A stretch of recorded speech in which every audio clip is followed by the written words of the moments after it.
Mr. Phelps, has the problem of doping in sports been cleaned up, where you can tell your sons that athletic competitions are fair and clean of cheating? No. From your standpoint, what is preventing competitions from being fair and free of illegal performing enhancing drugs? I think lack of level playing fields, lack of rule following across the board, right? You heard the schedule that we have to give every hour of every single day. They have to know exactly where we are. USADA knows exactly where we are. And again, we are okay with that. If everybody else is doing that, then that's what I want, right? I want to be able to stand up to the block with somebody next to me and be like, all right, cool, this is me versus you. It's not me versus you and 7 other drugs. We need right now. But how important, aside from the workouts and all the expertise, is the mental state of the athletes? For sure. I can touch on sort of just mental health and kind of my own experience through it. I'm somebody who suffers from depression and anxiety, and I know there are a lot of people that mental health has struck into their lives because of COVID and everything we've gone through. I think loneliness has struck in people's lives more than it ever has before, and that leads to depression. So, and then you put all of that on top of you trying to prepare, and all these people around you are doing all of these things to get an edge. It's going to weigh extra on you, right? So for me, one of my things every single day that I'd like to lower, and I'd like to have some kind of involvement in lowering, is the suicide rate. I can tell you this, we've lost way too many of our Olympic brothers and sisters due to suicide. So this is something that I want to be a part of and I want to make a difference in. WADA was established in 1999 as the international agency responsible for developing and coordinating anti-doping rules across all sports and countries, as well as monitoring compliance with those rules. Importantly, WADA has the power to investigate allegations of doping and to enforce penalties when the World Anti-Doping Code is violated. However, recent troubling reports suggest that WADA did not do its job in the case of 23 Chinese swimmers who tested positive for performance-enhancing drug TMZ just months before the Tokyo Games. We need to know, is it worse than that? Is the Chinese Communist Party or the People's Republic of China paying WADA to look the other way? Thanks to investigative reporting, it appears that in January 2021, the Chinese anti-doping agency, known as CHINADA, collected 60 samples from Chinese swimmers staying in the same hotel for a national championship swim meet.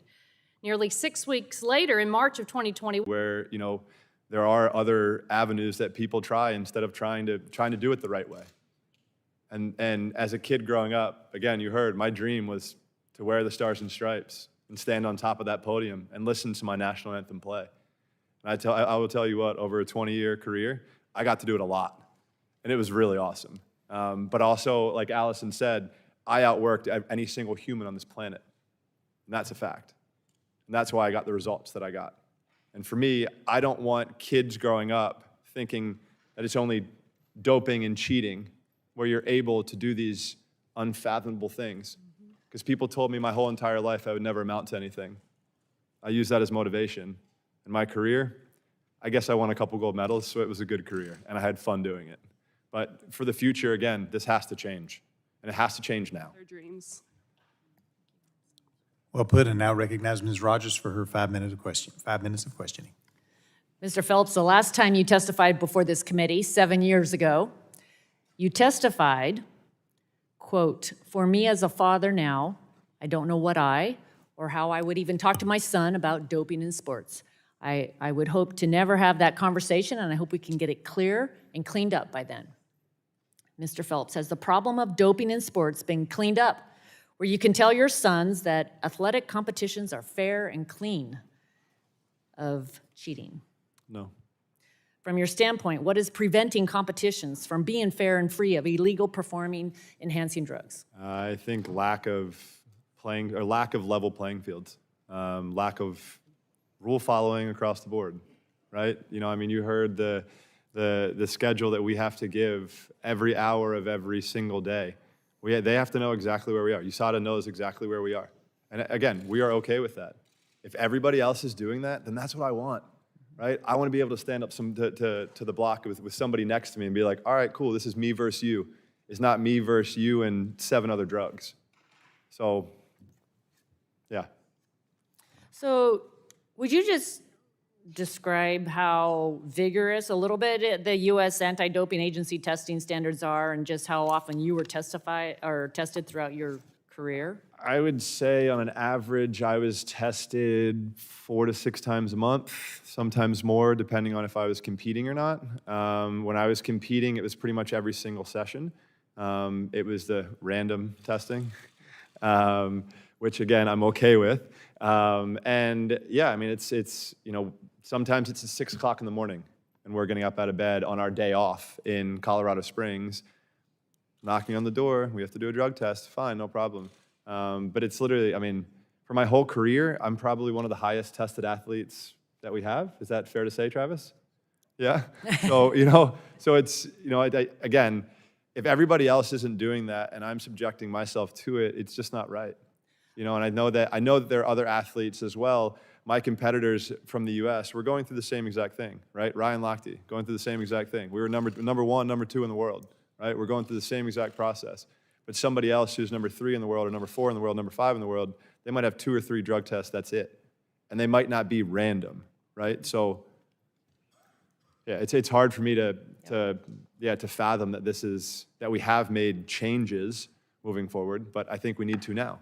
My understanding is athletes who are doping on banned substances do everything they possibly can to avoid the regulators and not get detected. I know, and I appreciate both of you standing here and saying that everything you've done has been because of your hard work. That's admirable. I appreciate it. But I know you've been around some people who have probably or know of situations. And could you share some of the ways athletes try to hide the fact that they're using bad substances, or they try to trick testers and regulators? And also, so how do they do it? And based on your experiences, are cheaters often a step ahead of the regulators?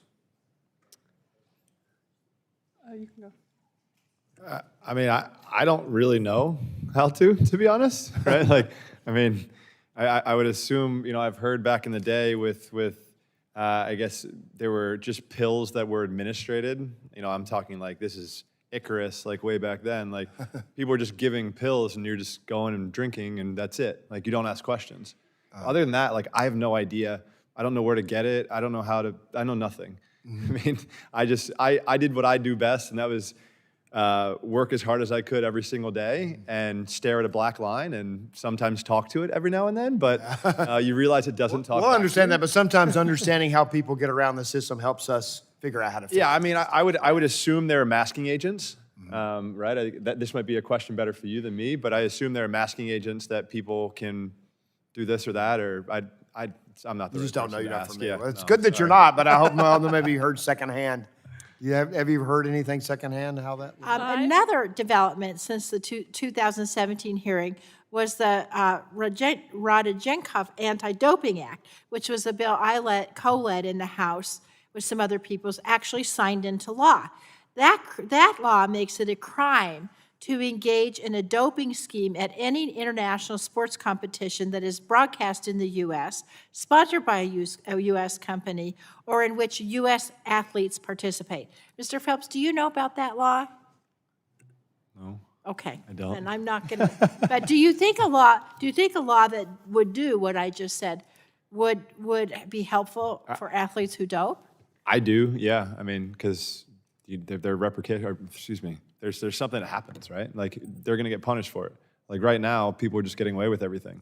There are Right. people who are still testing positive that are still having the opportunity to compete internationally. Right. What? Not from the that's not- US, No, though. not from the U.S. No. Right. But from all over the world. And how is that possible? Right. Like, it just makes no sense. I'm one that if somebody does test positive, I would like to see a lifetime ban, cut and Yeah. dry, right? Like, and obviously to Travis, what Travis is saying, you have a lot of contamination issues. Obviously, things happen.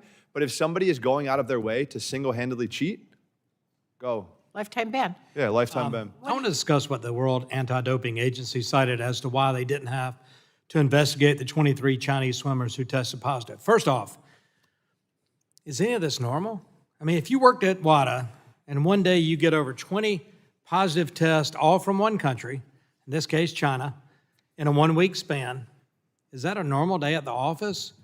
Or would this have raised an eyebrow or two? Mr. Phelps?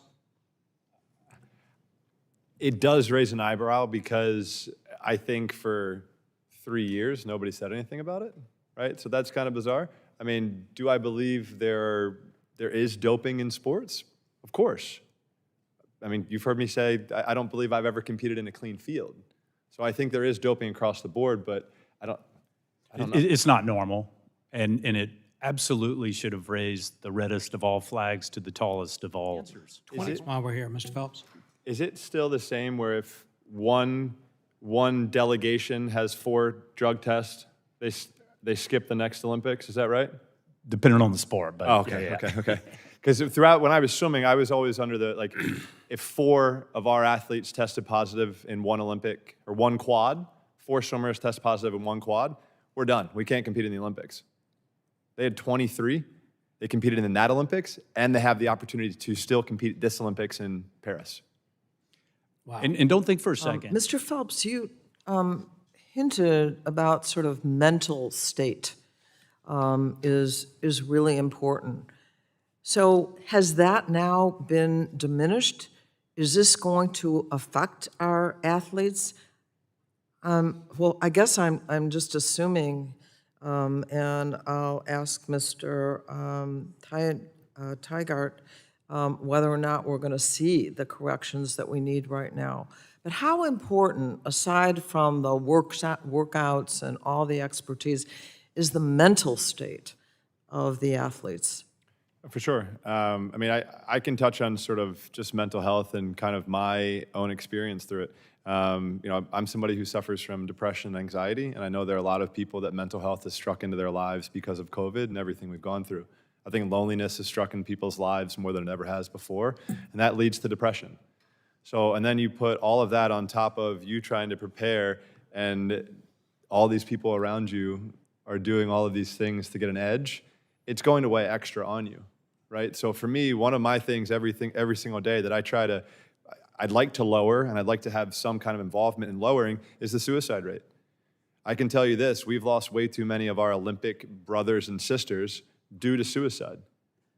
So this is something that I want to be a part of and I want to make a difference in, but when we keep having things like this, there are going to still have things that we need to address, and the mental state is very sensitive. So I think this is definitely playing a toll on a lot of people's mental state, but I think some people look at it as it's something that's out of our control. That was something that I looked at a lot throughout my career, was what can I control every single day? If I can control myself and be the best version of myself, that should be good enough. And I think people are doing that now, and people are cheating, and that needs to change. So I think that's why we're here today, trying to fight for that change for the next generation. Well, there's certainly bipartisan support here. And Lady yields back. Now recognize Mr. Palmer for his 5 minutes. Thank you, Mr. Chairman. I want to go back to a point raised by Representative DeGette about the fact that China gave an additional $2 million to WADA, but they did that right before clearing the athletes, but there was also something else that took place right after they gave the money, and that was International Olympic Committee member Yang, Chinese committee member, was elected vice president. She was just in 22 reelected to her second 3-year term, and it raises serious questions in my mind about the fact that I think WADA has been compromised, and particularly in clearing the 23 swimmers. They relied on the Chinese anti-doping. I think their assertion was that they had collectively been exposed to a banned heart medication. Mr. Phelps, do you consider WADA an effective regulator for Olympic athletes? I don't have many positive things to say about them. All right, and we're going to stop the clock for just a second so we're not eating up your time. Mr. Phelps has given me the signal that he has stayed over graciously, but he has now got to leave.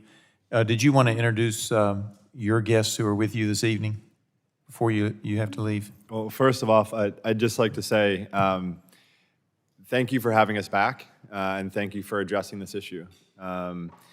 We hope we don't come back in 7 years, but we know that you guys will fight with us if we do. So I just want to say thank you again for having you guys in our court, to doing what's right. And second, this is my better half, my wife, Nicole, and number 4, this is Nico, my little child behind us. So thank you all so much. And Mr. Phelps, I was going to tell you,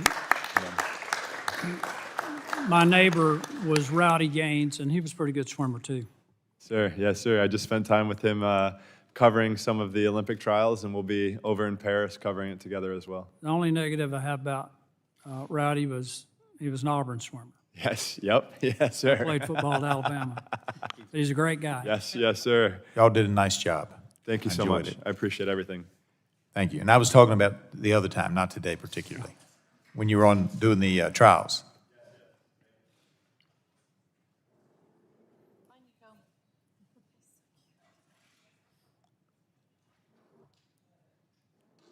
Reclaiming my time, Mr. Chairman.